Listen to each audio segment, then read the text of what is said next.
Magandang umaga sa ating lahat. Mapagpalang araw ng Miyerkules. Samahan nyo ako guys na kumain.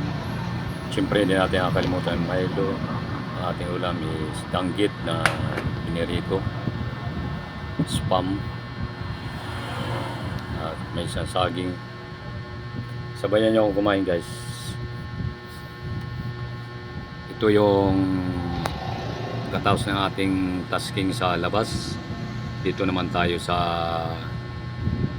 pagharap sa ating breakfast para magkaroon tayo ng stamina. At syempre yung Milo kasama yan sa buong maghapon na ating trabaho, patrabahuin kahit nasa bahay lang.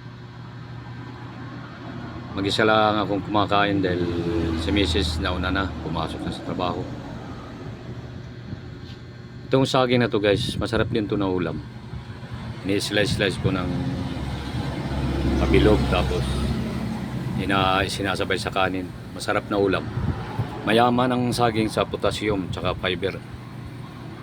Kaya maigi yan sa katawan. Yung anak kong lalaki pumasok na sa trabaho niya. Maaga na pasok yun. Alas 7. Umaalis na siya ng bahay. Yung isa naman mamaya pang pasok sa tanghali. Kaya tulog pa. Yung anak kong babae naglalaba. Kumakain din sila ng breakfast. Pagkatapos ko nito mag-edit, pakainin ko naman yung mga alaga, aso, pusa, baboy.